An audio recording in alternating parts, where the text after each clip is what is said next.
Hello friends, एक बार फिर से स्वागत है आपका हमारे यूट्यूब चैनल माइनिंग सरदार रविशंकर में। फ्रेंड्स, आज का वीडियो जो है वो BCCL का आने वाला वैकेंसी को लेकर के होने वाला है और हम लोग मिल करके ये एनालिसिस करने का और ये अंदाज़ा लगाने का कोशिश करेंगे कि आने वाला समय में BCCL कितना सीट का वैकेंसी दे सकता है और उसमें जनरल का सीट रहेगा या नहीं। ये जो भी एनालिसिस होगा ये मेरा पर्सनल का एनालिसिस है, मेरा खुद का किया हुआ है। इसका कोई भी श्योरिटी नहीं है कि BCCL आने वाला समय में वैकेंसी देगा ही देगा या फिर इतना सीट से ज़्यादा देगा या कम देगा। ये बस मिलजुल करके एक एनालिसिस करने का कोशिश किए हैं, अंदाज़ा लगाने का कोशिश किए हैं कि आने वाला समय में क्या हो सकता है, ताकि आप जो है अपना प्रिपरेशन को वैसे ही स्ट्रांग रख सके। तो आपको बता दें कि अभी BCCL जो है डिपार्टमेंटल वैकेंसी भी निकाला था। डिपार्टमेंटल वैकेंसी में आपको पता होगा कि कैंडिडेट जो है बहुत कम ही उसमें अप्लाई किए हैं जूनियर ओवरमैन के लिए। तो उसको देखते हुए अब जो है आने वाला समय में ओपन वैकेंसी निकलने का चांसेस बहुत ही ज़्यादा है। पहला चीज़ तो ये हो गया। दूसरा चीज़ क्या है कि अभी आपको पता होगा कि नॉन एजुकेटिव से एजुकेटिव का प्रमोशन जो होने वाला था उसका लेटर निकल चुका है। हम आपको पहले भी बताए थे कि अप्रैल महीना में ये प्रोसेस कंप्लीट हो जाएगा। तो आपको पता होगा कि इसका जो है प्रमोशन ऑर्डर निकल चुका है और प्रमोशन ऑर्डर निकलने के बाद जो है सब एक दूसरे जो सब्सिडरी में जाने वाले हैं वो एक दूसरे सब्सिडरी में ज्वाइन करने निकल भी गए हैं। तो इसी को देखते हुए एक एनालिसिस किए हैं। ध्यान से सुनिएगा, समझिएगा और अपना जो ओपिनियन है वो भी कमेंट बॉक्स में दीजिएगा, क्योंकि ये एनालिसिस सिर्फ मेरे से नहीं हो पाएगा, आप लोग का भी सहयोग का बहुत ज़्यादा ज़रूरत है। तो चलिए अब बात करते हैं कि कितना सीट निकल सकता है। कितना सीट निकल सकता है ये जानने से पहले सोचते हैं कि कितना सीट खाली हो रहा है। आपको बता दें कि BCCL जो है वो आखिरी बार 2016 में वैकेंसी निकाला था ओवरमैन और सरदार का। ठीक है, 2016 में उसका जो आखिरी वैकेंसी आया था जिसमें वो ओवरमैन और सरदार का ओपन वैकेंसी निकाला था और उसके बाद से अभी तक जो है कोई भी ओपन वैकेंसी जो है BCCL की तरफ से नहीं आया है। तो इसको देखते हुए आप सोचिए कि 2016 से लेकर के 2023 लगभग 4 और 2 साल ही मान करके चलिए, 6 साल के बीच में कितना सारा स्टूडेंट जो है नौकरी छोड़ के दूसरी जगह गया होगा। कई सारा जो MT में थे, मतलब जो डिग्री होल्डर थे वो लोग MT में ज्वाइन किए होंगे। कई लोग रिजाइन मार करके दूसरे जगह गए होंगे। आप समझ सकते हैं कि इधर से भी सीट खाली हुआ है। देखिए कहाँ कहाँ से सीट खाली हुआ है ये हम बताते हैं और इसके बाद अंदाजा लगाएंगे कि कितना सीट आने का उम्मीद है।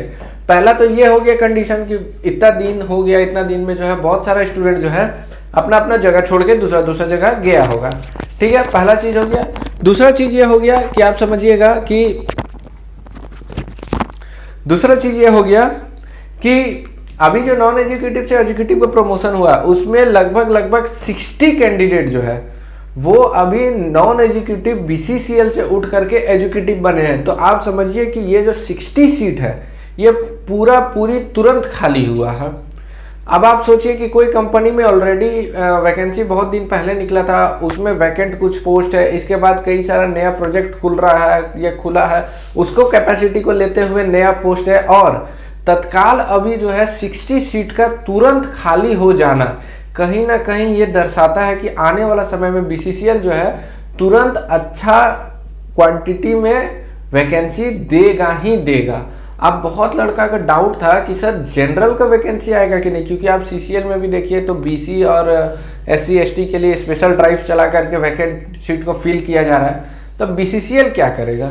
तो आपको बता दें फ्रेंड्स कि जब आप लिस्ट देखिएगा, जो आप बगल में अभी लिस्ट देख पा रहे होंगे नॉन एजुकेटिव से एजुकेटिव का प्रमोशन वाला, ठीक है, तो ये लिस्ट के अनुसार जो है जनरल कैटेगरी से 53 कैंडिडेट जो है उठ करके गया है।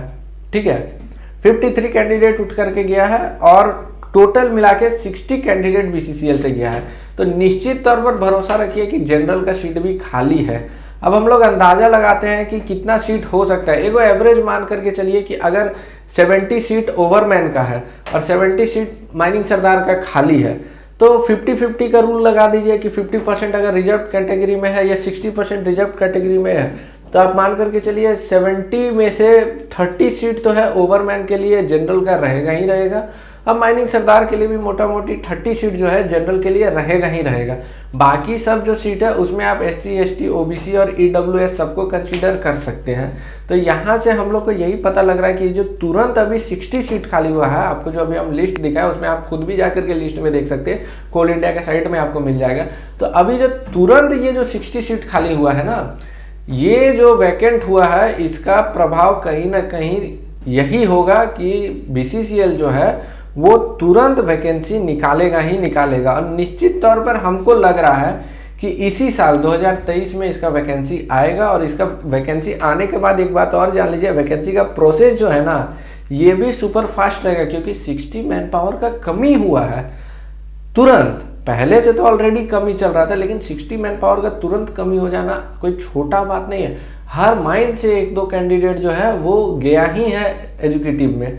तो इसको देखते हुए आप समझ जाइए कि आने वाला समय में जो है BCCL का वैकेंसी निकलने का पूरी चांस है। आप लोग जो है तैयारी में लगे रहिए, कंसिस्टेंसी को बनाए रखिए। क्योंकि आपको एक बात बता दें, जो लोग NCL में इस बार सेलेक्ट हुए हैं या MCL में जिनका रिजल्ट में मार्क्स अच्छा है, उनसे बात करने के बाद हमको यही पता चल पा रहा है कि वो लोग कैंडिडेट भी जरूरी नहीं है फर्स्ट अटेम्प्ट में ही सक्सेस पाए हैं। एक हम एग्जांपल ही देते हैं कि मेरा ही एक रिलेशन का आदमी है, रिलेशन का स्टूडेंट है, GP भागा का है, लेकिन वो जो है फर्स्ट वैकेंसी ECL भरा, सेकेंड वैकेंसी WCL भरा और थर्ड वैकेंसी जो है NCL और MCL वगैरह भरा था। लड़का पढ़ने में अच्छा है, फिर भी जो है फर्स्ट अटेम्प्ट में उसका ECL नहीं हो पाया, सेकेंड अटेम्प्ट में WCL नहीं हो पाया, फाइनली जो है वो NCL में सेलेक्ट हुआ। तो ये मत समझिए कि एक एग्ज़ाम में मेरा नहीं हुआ तो हम जो है दूसरा या तीसरा एग्ज़ाम में परफॉर्मेंस जो है कम कर देंगे या तैयारी का लेवल कम कर देंगे। आपको लगातार करते रहना। अभी जैसे अभी जो गैप चल रहा है, देखिए अभी तो खैर बहुत अच्छा सिचुएशन है कि एग्ज़ाम एक के बाद एक लगातार आ रहा है, तो पढ़ने वाला लड़का लगातार पढ़ते जा रहा है। लेकिन कई बार ऐसा होता है कि आपको गैप मिल जाता है 5-6 महीने का।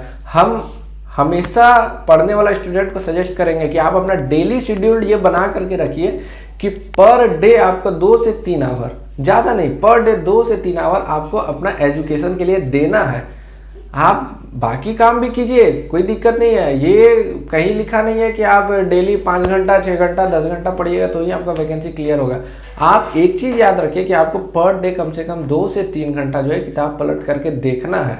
आप पर डे देखिएगा और आप कहीं काम पे भी रहिए तो दिमाग पे जो है एजुकेशन और पढ़ाई का माहौल बना करके रखिए। ऐसे ही में तैयारी होगा और ऐसा ही करके जो लड़का तैयारी करेगा ना, वही लड़का का सक्सेस का रेट जो है सबसे ज़्यादा रहता है। तो एक तो ये हो गया। दूसरा चीज़ ये हो गया कि कहीं अगर सब्स्टिट्यूट जॉब मिल रहा है रिलेटेड टू माइनिंग, छोड़िए नहीं। कहीं सिम्फर का जॉब मिल रहा है, कहीं ISM का जॉब मिल रहा है, कहीं कोई और प्रोजेक्ट असिस्टेंट का जॉब मिल रहा है, आप उसको छोड़िए नहीं। क्योंकि यहाँ पे जब आप जाइएगा ना तो आप माइनिंग फील्ड के ही अन्य साथी के साथ में रहिएगा। आपका जो सीनियर रहेगा, सीनियर प्रोफेसर रहेगा या जो सीनियर साइंटिस्ट रहेंगे वो भी माइनिंग के रहेंगे। तो आप सोच सकते हैं कि आपको पढ़ने के साथ साथ आपका वर्किंग आवर में भी जो है आपका पढ़ाई का ही चीज़ इर्द गिर्द घूमते रहेगा, आपका तैयारी उसमें ज़्यादा बेटर होगा।